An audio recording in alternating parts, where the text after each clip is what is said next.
All right, guys, here we are. The map is Metropolis, and here we have a Zerg player, coL.Ryze, spawning as the teal Zerg in the upper part of the map. And on the left side, winning that grueling Protoss versus Terran game on Entomb Valley last game, it's GoSu.HwangSin. There we have it. So these, as I said before, these have not been cheap games. We're almost 2 hours into the broadcast. We've only cast 4 games so far. It's been kind of a wild ride. If HwangSin can keep coming back, we may be in due for quite a long series. This has been a pretty good series already. I mean, it is still a big deficit for GoSu to overcome, but after that game, like I said, you've really got the momentum going. You know, I mean, it's like any sport. When you get that mental momentum going as a player, it really helps you play better, right? Right. So now we've got a situation where GoSu's got a player coming in that just won a great game. They're feeling good, whereas Complexity now is a little bit shaken. They're kind of like, all right, how did we lose that last game? They're sending in Ryze, giving him a chance. He's more or less unproven in the team league so far.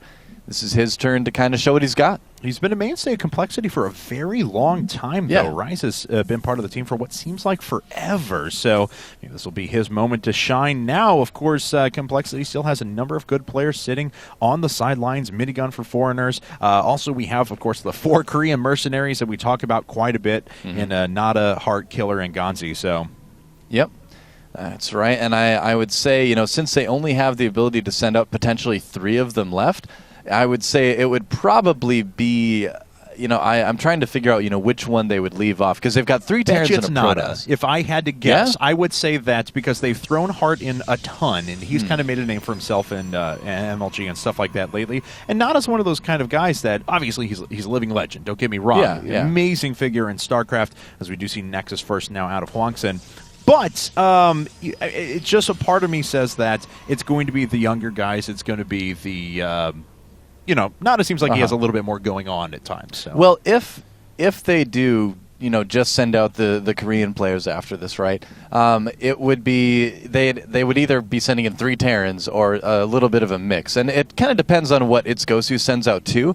But I feel like out of those players, Killer actually has been really kind of slumping a little bit, I gotta say, lately. There was a time when I was like, wow, Killer's one of the absolute best Protoss players in the world. He's still one of my favorite Protoss by far, you know, in the game. But he just has not been producing that great of results lately. So, I don't know. I feel like he'd be the one that they kind of leave out, but it could go either way. I feel like they should play him just for the variety, but again, it really depends on the players that GoSu has out. You know, they may not want to risk Killer in a PvP situation if HwangSin keeps winning too.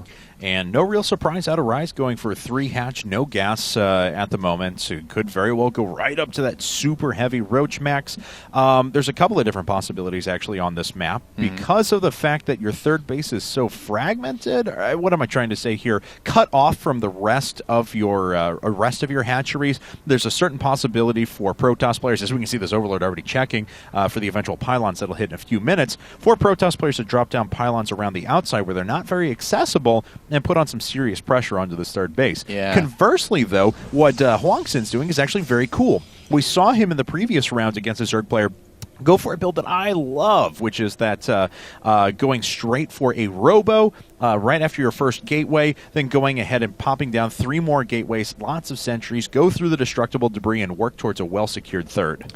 Yep, he did play that last game very, very safely. I feel like in PvZ, he still generally prefers to do, you know, all-ins, do 2-base all-ins. Although, you know, you can't deny that Protoss on 3-base against Zerg right now, if you can get to it, is so strong. So he might decide to take advantage of this big map as well and go for something a little bit slower. Hard to kind of tell what we're going to see out of him so early in the game. No real quick +1 or anything. That's something to kind of take note of. So, you know, maybe we might see a Stargate going down fairly soon. We'll have to see. I believe he has completely walled off too, has he? Yes, he has. Okay, that's what led me down kind of the a different path, or a quick third path, because he'll have to break out of there at some point. And there indeed is the Robo coming up now. So Robo and a couple more gateways coming up, and there's the third. So once again, it's going to be Robo right after first gateway into 4 gate, and throwing down his gas after that as well. Yeah, interesting. Okay. So again, kind of that slower style here, although this is the type of thing I believe that you could turn into like a Gateway Immortal push too if you decided you had that opportunity. In the meantime, we do have gases going down for our Zerg player. He's got his drone count up to where he kind of wants to have it.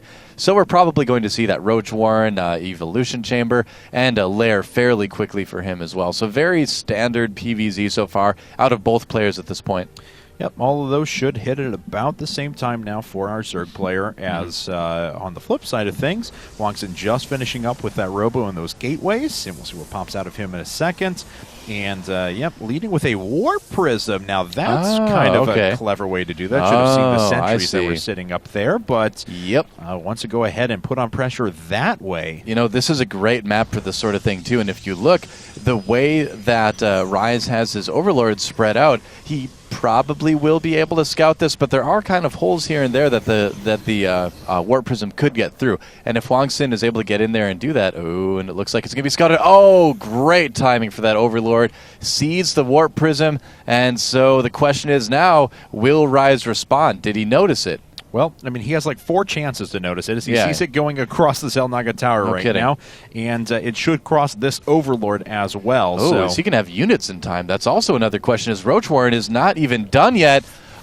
This could actually be a little bit serious here. If Zelts gets warped in, this could be bad. All right. Well, the Queens are already under attack. Looks like they were going after the Warp Prism. They do finally move it away, but those Zerglings going after Zealots are not able to make their way up onto the high ground. One of the Queens does finally fall to the Sentries. And the drone's coming off the line as well. Here come the Zealots and the Sentries. Do they all survive? Did he save all 4? He did. Oh, that is big. If he can block that ramp.